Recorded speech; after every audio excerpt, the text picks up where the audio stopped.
Welcome back to my channel. It's Tay Tay Baby, and today I have a special guest for Men's Mental Health Awareness. This is my friend Kitty's brother, Miles. Go ahead and say your name, your age, where you're from. Tell us a little bit about yourself. What's up, guys? My name is Miles. I'm gonna be 30 in 2 days.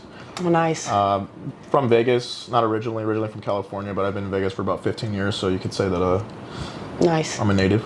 Dang, you're a Cancer. I'm a Cancer, yes. What you doing for your birthday? Turn up, turn up. No, I'm actually taking a little solo dolo road trip up to Utah. By yourself? Yeah. Just gonna go hiking. I want to do the Narrows and just kind of get lost for a couple days. Oh, dang, that's beautiful. Don't get too drunk. Oh, I'm just kidding. So how are you doing today? How's everything been mentally? How are you doing in life? I'm great. I'm solid. I feel good. Yeah, I'm living in the present moment as best as I can. Okay. That's Happy, good. Healthy. Yep. So before I get into the questions, I just want to let you know that I'm going to ask you a couple questions. If you feel uncomfortable with the questions, you could just say pass. Right. We're not going to ask you anything you're uncomfortable with or you don't feel fine asking or answering, excuse me. For sure. So you ready? Yep. All right. So okay, what's one thing you struggle with today? One thing that I struggle with today. I'd say I wouldn't necessarily say that it's a struggle of mine, but it's definitely challenging in my life for me, and that's just living in a state of just gratitude, just being constantly appreciative of what I have. I may not be where I want to be necessarily, and that's cool because I'm an ambitious person, but it doesn't mean that I can't appreciate where I am in my journey. And so sometimes the stress of what you're dealing with day to day and the headache and the inconveniences, it can life. Life. It distracts me from just being in the moment and just appreciating where I am. So that's something that I have to be really conscious of every single day. Yeah. Do you think you're really hard on yourself? Much more when I was younger. I was much more of a critic of myself, and as I've gotten older, I've learned that it's not healthy to criticize yourself. It's not healthy to shame yourself. So you really want to be. I used to have this mentality of you got to be the hardest person on yourself because nobody else is gonna. Yeah. No, you got to be your biggest supporter. And what do you think that does? Do you think it hardens you or softens you? Do you think that's better for a man? Because I know men and women are different when it comes to critiquing. I feel like men have a lot of pressure. Do you think that's better for you to be that way or, ease up on yourself? No, I definitely think that as a man, there are certain expectations that you're going to have to fulfill in society and in your relationships. And so you need to have standards for yourself, but you also need to have grace for yourself. And it's one thing to kind of be like, I missed the mark or I'm not exactly where I want to be. Yeah. But you shouldn't put yourself down. You shouldn't think less of yourself. You are a constant project and you just have to support yourself, support where you're at in your journey. Of course. I agree with that. Okay, question number 2. What positive changes did you make to make your life better?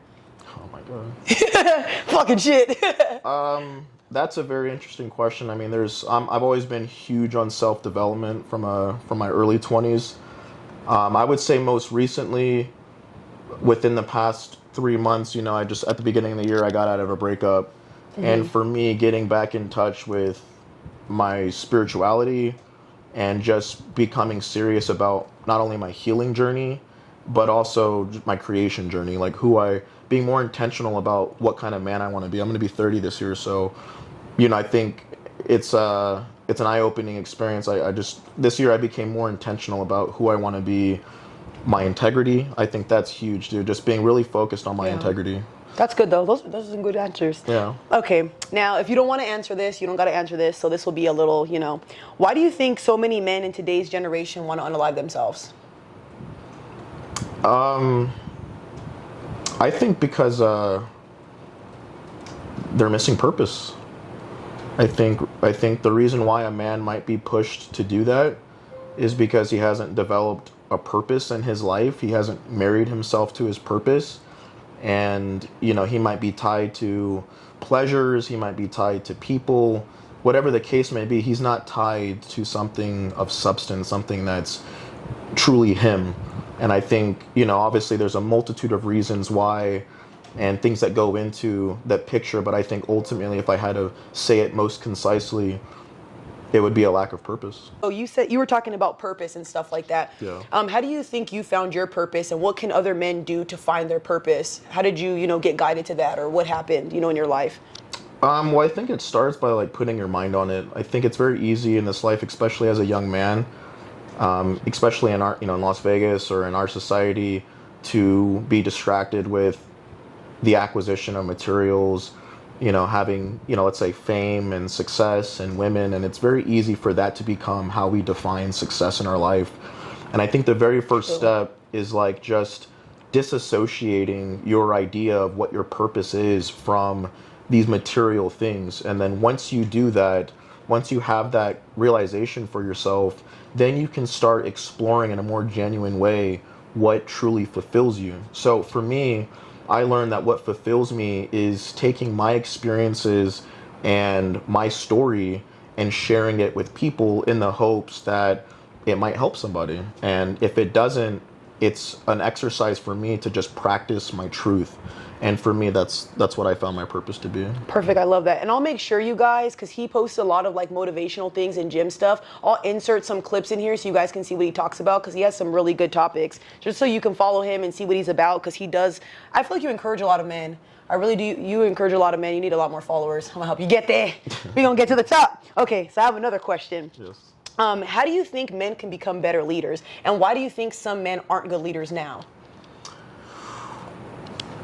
I would say if you want to become a better leader, as a first step, I would recommend humbling yourself and just realizing that you don't have everything figured out, realizing that you're not, disassociating yourself from your ego and realizing that you're on a journey yourself, and then figuring out what qualities make you a good leader first in your own life.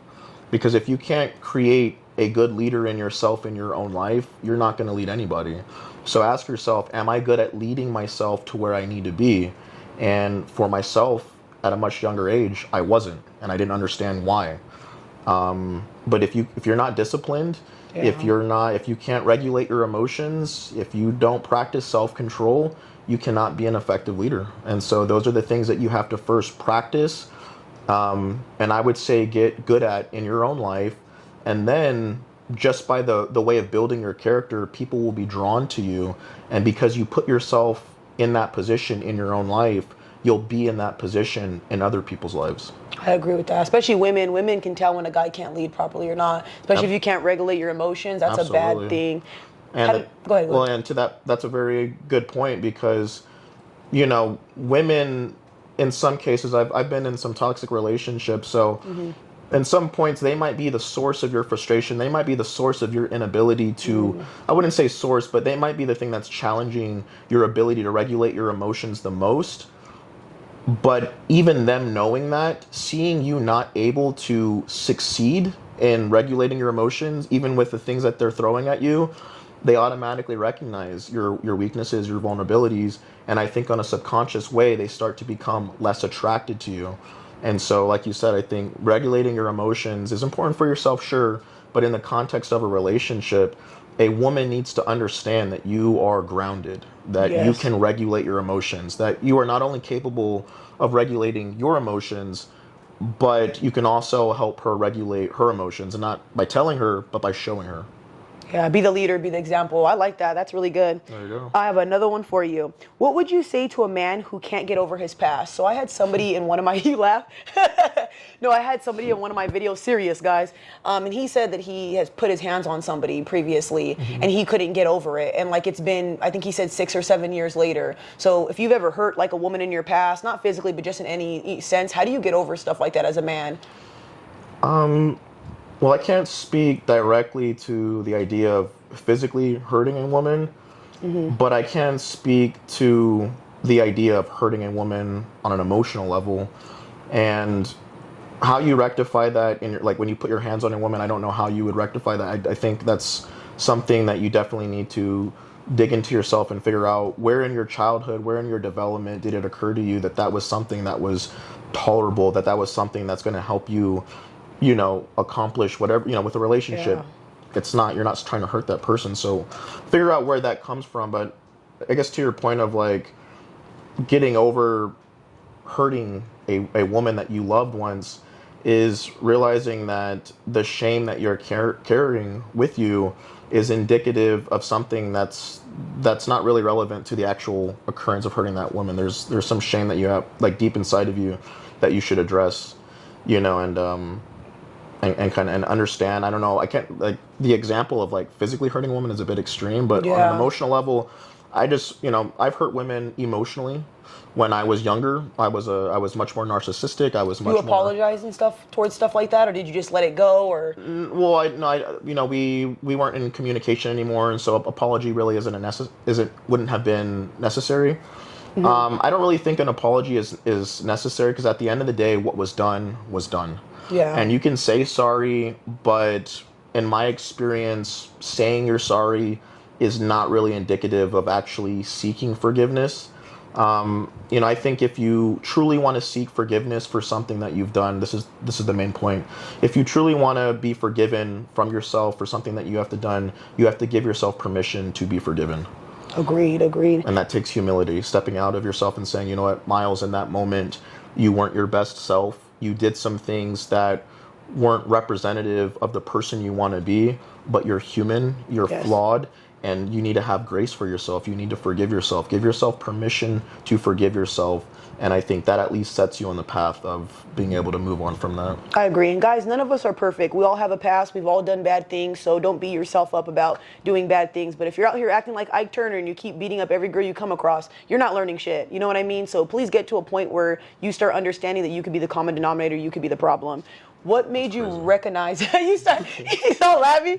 Somebody like Ike Turner. No, well, it's true because there's some people out here who just keep doing the same thing. Because if you cheat on every girl you come across or you hurt every girl you come across, at some point, don't you start realizing that you're the issue? You can't go and blame women for like, oh, well, she was mean to me. Oh, she didn't give me sex. It's like you're not taking accountability because either you're dating the wrong people who don't serve you or you're not understanding that you need to fix things for yourself. You know what I mean? So Yeah, no, it's absolutely internal. At that Yeah. point, you need to ask yourself why you keep putting yourself in Bad in those, situations. in those positions. If you're dating, if you're finding a pattern of dating toxic people in your life, the reason why is ultimately always going to be you. Everybody is a reflection. Your relationships are a reflection of decisions you make. So if you're consciously choosing people over and over who are toxic for you, there is something internally that needs to be addressed so that you can break that pattern. Otherwise, you're going to keep encountering that over and over until you learn what that is, and then you can break free from that cycle. But until you do that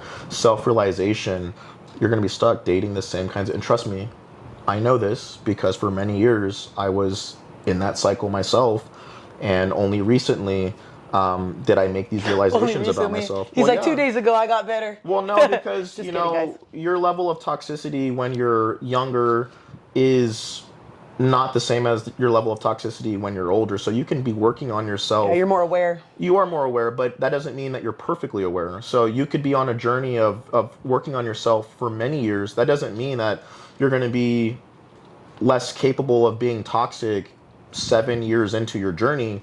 You'll just be much more capable of being aware of it, but you still have the capability of being toxic. So it's a journey. This thing with life and discovering yourself and all this stuff, it's a journey. And the sooner you get on it, the better you can create your life to be. But that doesn't mean that you're perfect all the way throughout your journey. That's true. That's true.